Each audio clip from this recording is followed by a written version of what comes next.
High alert this week after tsunami warnings and alerts following one of the most powerful earthquakes on record, a magnitude 8.5, everywhere from Japan to the California coast. Tsunamis are expected to cause more damage in the future as one of the natural defenses from the disaster faces extinction. KXAN's Eric Hendrickson explores a new drastic plan to save an undersea creature that could also save human lives on land. If we could protect coral reefs, we would save human lives. It's something you likely haven't thought about. Coral reefs stopping a tsunami in its tracks. Observations of damage after tsunamis has shown that coral reefs provide important protection. Princeton University professor Michael Oppenheimer is one of the world's leading experts on climate change. In 2006, Oppenheimer led a team researching the impact coral have on tsunamis. Healthy coral reef sitting in front of an island can cut the height at which the tsunami can get inland by as much as 50%. And the problem is that we're destroying coral reefs directly and indirectly. Without the reefs, there will be no coastline protection. So all the beachside properties will be basically washed away by the first hurricane. Professor Mikael Matz with UT Austin studies reefs in the Caribbean, off the coast of Florida, where many reefs are dead and likely will not recover. We don't really know exactly what causes the decline of the reefs right now exactly.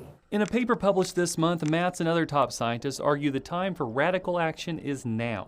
He said that the current policy is to attempt to restore reefs with the species that lived there, using surviving species from aquariums. You put them out, they just sit there for a while and die. The new push, breeding species in the dying reefs with relatives from other parts of the Caribbean where coral thrive. Let's try to help them handle the change, rather than try to revert their state to the past, which is impossible because the conditions are wrong. Matt says saving these reefs is essential to stability of the area. The whole livelihood of all the communities throughout the Caribbean are tied to the proper functioning of the reefs. Without that, we'll just sweep over.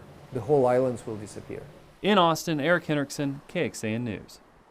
According to the National Oceanic and Atmospheric Administration, about 25% of the species in the ocean are found in and around coral reefs. More than 80% of the coral reefs in the ocean have seen bleaching. That's where life abandons the reef and they turn white or have died completely.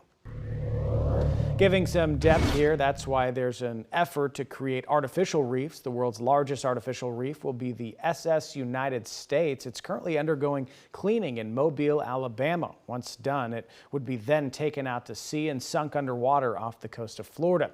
Texas has spent the past few years making a push towards artificial reefs. 8 years ago, the nonprofit Friends of RGV Reef began working alongside the Texas Parks and Wildlife's Restoration and Artificial Reef team to develop artificial reefs near the South Texas Gulf Coast. RGV Reef has sunk old fishing vessels and railway ties for the fish to use, estimating they've deposited over 70 million pounds of material into the ocean. In deeper water, TPWD has turned to old oil rigs, taking decommissioned oil rigs and using those as artificial reefing material once cleaned. Across the coastal United States, the National Oceanic and Atmospheric Administration counts more than 300 artificial reefs that have been built. Another piece of the protection in the Gulf for Texas is oyster reefs. Studies show they help break up storm surge from hurricanes and tropical storms. However, such repeated strong storms and overharvesting can damage reefs over time. The Nature Conservancy estimates 20 to 50% of original oyster reefs remain along the Gulf Coast, but note the Gulf is considered the best hope for restoring healthy oyster populations.